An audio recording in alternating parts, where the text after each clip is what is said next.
Chapter number 5માં આનુવંશિકતા અને ભિન્નતાના સિદ્ધાંતોની અંદર આપણે અગાઉ જે રચનાઓ જોઈ એની અંદર હવે આગળ જોઈએ કે એક સંકરણના પ્રયોગને તમે ખૂબ સારી રીતે ભણ્યા છો અને એમાં તમને સમજ પડી જશે એવો આપણે બે લક્ષણો વારસામાં ઉતરે તો એને આપણે બે જનીનોનું વારસાગમન એટલે કે દ્વિસંકરણના પ્રયોગ એની એક આપણે ખૂબ સારી ચર્ચા કરીએ તો અહીંયા જુઓ કે બે જનીનોનું વારસાગમન.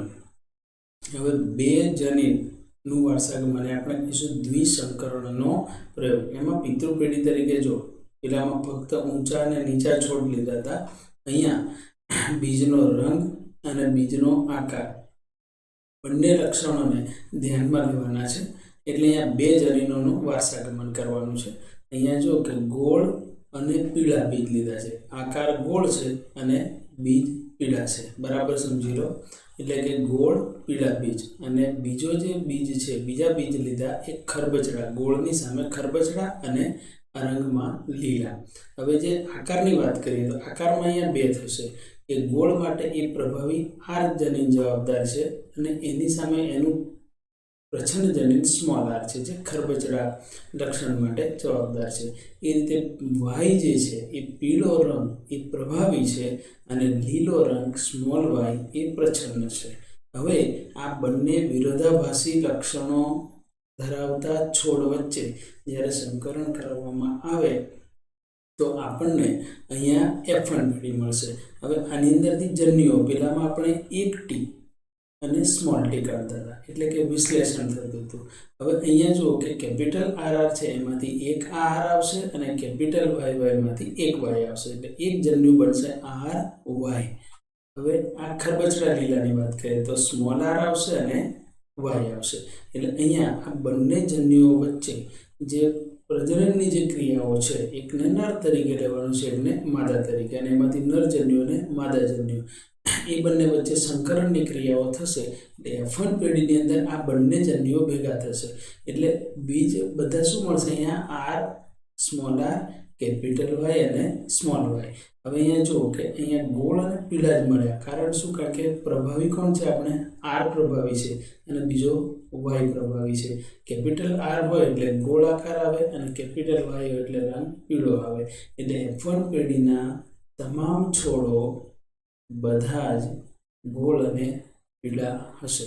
એટલે આ ગોળ પીળાવાળા જે છે એટલા પણ છોડ મળ્યા એ બધા વચ્ચે સ્વફલન કરાવડાવ્યું મેન્ડેલે. એટલે અહીંયા ગોળ પીળા ક્રોસ ગોળ પીળા એટલે સ્વફલન કરાવડાવ્યું. હવે અહીંયા બરાબર શીખવાનું છે આપણે કે આમાંથી જન્યુઓ ચાર કેવી રીતે કાઢવાના. એકને નર જન્યુ અને માદા જન્યુ. એને આપણે પ્યુનેટ ચોરસની મદદ વડે સમજવાનું છે. હવે પ્યુનેટ ચોરસની મદદ વડે સમજીશું તો અહીંયા જો એમાં ક્રોસમાં ડાબી બાજુએ R small R capital Y, capital R small Y અને સ્મોલ આર વાય એ રીતે જન્યુઓ નર તરીકે લેવાના અને માદા છે. પ્યુનેટ ચોરસનો ઉપયોગ કરવાનો છે. અહીંયા જોઈએ તો અહીંયા ક્રોસ ગુણાકાર જો આર વાય અને આર વાય બધા કેપિટલ એ રીતે આ લાઈન આખી લખવાની છે તમારે. એ રીતે અહીંયા જો R small R capital Y capital Y એટલે અહીંયા જે જગ્યાએ તમને કેપિટલ આર અને વાય દેખાય ત્યાં બધામાં ગોળ અને પીળો રંગ લખવાનો છે. મેં શોર્ટ ફોર્મમાં ગો અને પી લખેલું છે. એટલે આ રીતે તમે ટોટલ 16 ખાના પાડશો. એટલે અહીંયા 4 જન્યુ આ તરફ 4 જન્યુ આ તરફ લખશો એટલે 4 ને ગુણ્યા 4 એટલે ટોટલ 16 ખાના બનશે. 16 ખાનાની અંદર જેટલામાં કેપિટલ આર હશે એમાં બધામાં ગોળ રંગ ગોળ આકાર લખવાનો અને જેટલામાં કેપિટલ વાય હોય એમાં પીળો રંગ લખવાનો. હવે જે જગ્યાએ કેપિટલ આર ગેરહાજર હોય અને સ્મોલ આર હાજર હશે અને કેપિટલ વાય હાજર હોય તો એવું જે છે અહીંયા જુઓ આ ખાનું છે એની અંદર સ્મોલ આર કેપિટલ વાય અને સ્મોલ વાય એટલે અહીંયા થશે ખરબચડો અને પીળો.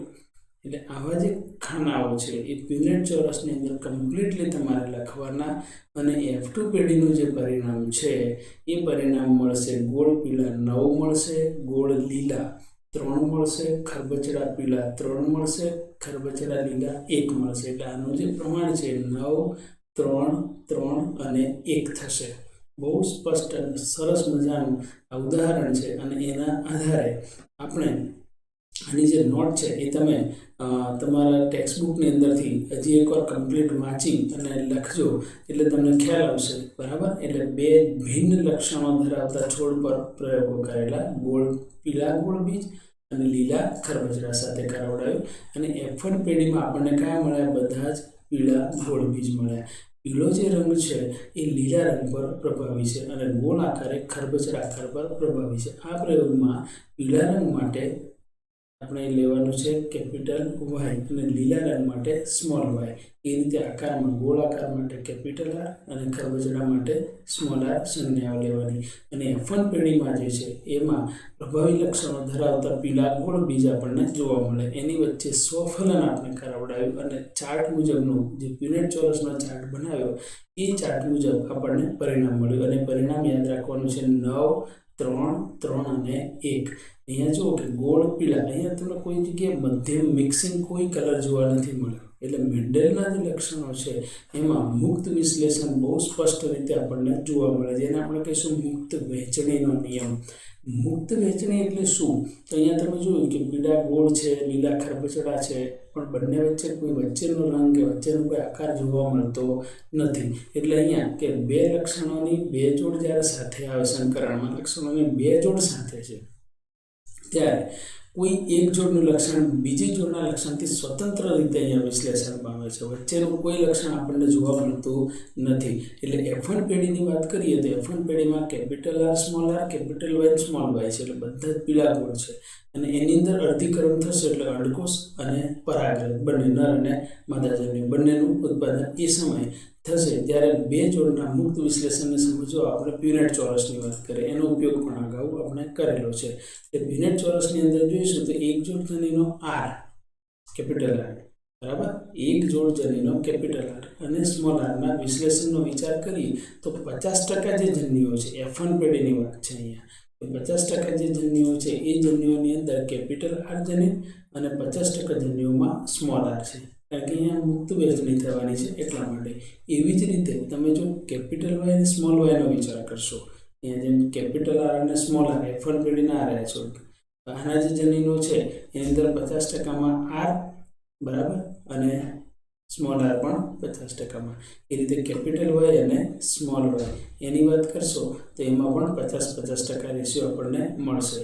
એટલે અહીંયા 4 પ્રકારના પ્રકારો મળશે. મેં કહું પણ તમને અહીંયા 4 પ્રકાર બતાવેલા છે. એ 4 પ્રકાર આગલી સ્લાઇડની અંદર છે, બરાબર. હવે એ જ રીતે વાયનું પણ આપણે કર્યું એટલે 4 પ્રકારના પણ છે. 4 કયા તો આ જન્યુઓ છે બધા કેપિટલ, બંને કેપિટલ લેવાના. પહેલું કેપિટલ, બીજું સ્મોલ. જો આર વાય યાદ રાખવાનું તમારે. આર વાય યાદ ના રહે તો એક આર શેના માટેનું છે? રાઉન્ડ એટલે ગોળ માટે. વાય શેના માટે છે? પીળા માટે. અને સ્મોલ વાય લીલા માટે છે. હવે જો બંને કેપિટલ લેવાના. આર વાય શબ્દ યાદ રાખો, બંને કેપિટલ. બીજામાં પહેલું કેપિટલ, બીજું સ્મોલ. ત્રીજામાં પહેલું સ્મોલ, બીજું કેપિટલ. અને ચોથામાં બંને સ્મોલ. ક્લિયર થઈ ગયું? જો કે બંને કેપિટલ, પહેલું કેપિટલ, બીજું સ્મોલ. આર વાય યાદ રાખવાનું. પહેલું સ્મોલ, બીજું કેપિટલ, બંને સ્મોલ. જેમાં પ્રત્યેકની સંખ્યા 25% થશે. એટલે 25, 25, 25 અને 25 ટોટલ કેટલા થશે? 100%. આ રીતે આપણે ગણતરી કરવાની છે.